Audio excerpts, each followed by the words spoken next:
مسؤوليinta wasaaradda waxbarashada barbaarinta iyo sayniska Soomaaliland ayaa shaaciyay waqtiga ay gali doonaan ardaydii soo xareystay deeqda waxbarasho ee dalka Itoobiya taasi oo ahayd farsamada gacanta ee kala duwan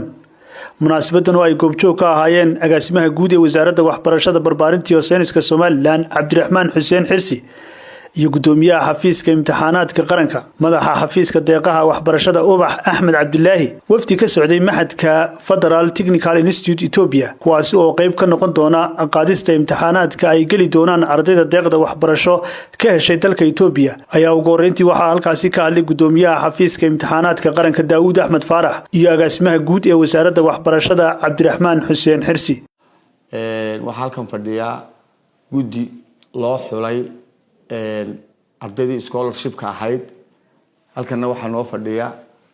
dawladda Itoobiya inuu saaxiibka nahay wafdi ka socda oo aqoon-yahana oo imtixaanka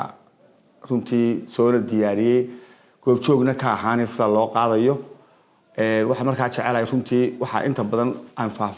faahfaahin doona agaasimaha guud ee wasaaradda waxaan u sheegayaa in ardaydu u diyaar garowdo imtixaanka la sheegi doono maalinta wuxuu dhan waxa sheegi doona agaasimaha guud waxa uu rabaa inaan idin muujiyo imtixaankaasi waa imtixaankii farsamada gacanta si cadaalad ah uu yar yahay sanadkan tiradu way yar tahay runtii goboladana waa loo qaybiyay hadana gobol walba waxa weeye inuu wax ka helo ayaa loogu tala galay waqtiga iyo hawshu siday tahay iyo waxaasna agaasimaha guud baa runtii sheegi doona laakiin waxaan ardayda u sheegayaa inay time-ka ilaaliyaan time-ka la inoo sheego inuu imtixaanku bilaabmayo time-ka waa in ardaydu dhowrto hadii jeer waxa dhaca goboladu intay yar marka hore ignore gareeyaan ay dhageysan waayaan ama iska daayaanba ayaa hadana maalinta natiijada la soo saaro ama wixii wax wanaagsan lagu sheego oo ay anaga maxaa gobolkayga looga tagay noloma soo sheegin maanta imika wala announce gareyn doona agaasimaha guud baalkan ogeysiiska inooga sheegi doona waxaan lagu tala galay waqti meel walba laga soo gaari karo waxaan u maleynayaa xaggan ilaa baran bay noogu fog waa laga soo gaari karaa xaggana ilaa waxay noogu fog sayla waa laga soo gaari karaa marka waxa weeye qofkii u diyaaraho waqtiga uu agaasimaha guud sheego ku soo dadaal inaad ka soo gaadid hadii adigu aad ka baaqatana waa adiga imtixaan baana la qaadi doonaa waliba isla maalin kaliya lagu soo saari doono si cadaalad loo sugo oo waqti dheer qaadan doonin hadii ilaahay nimanka walaalaheena Ethiopian Suudweyn la joogi doonaan imtixaanka waana kii farsamada arday walbana wuu furan yahay ama secondary ha noqdo ama farsamo ha noqdo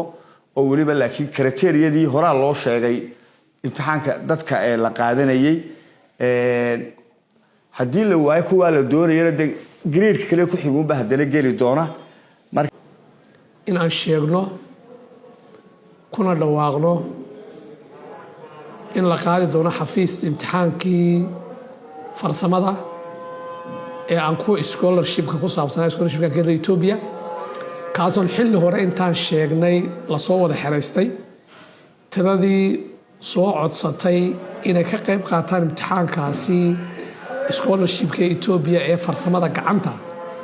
ayaan maanta waxaan rabnaa halkan u fanaano mudayno maalinta la qaadayo maalinta la qaaday imtixaanku waxay noqon doontaa hadii alla wada ogolaado isniinta inagu soo socota asbuuca soo socda oo ku beegan 8 bisha 12 2025 waxaan runtii kelmadda u sheegnaa ugu muhiimsan ay tahay sidaan wada ogsoonahay markii aan xayeysiinay siidayna waxa laga soo xereystay guud ahaan gobolada dalka Soomaaliland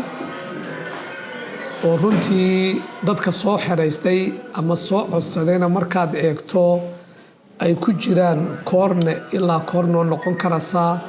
laga soo bilaabo loo yacada ilaa laas qoreynta u dhaxaysa marka waxaan leeyahay ardayda farsamada gacantu waa fursad qaali ah in farsamada gacanta bara lagu yiraahdo si aad mustaqbalkaaga u anfacdo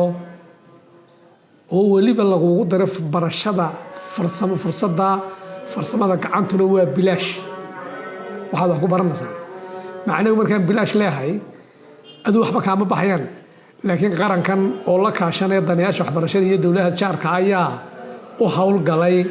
sidii fursadaasi aad u heli lahayd adigu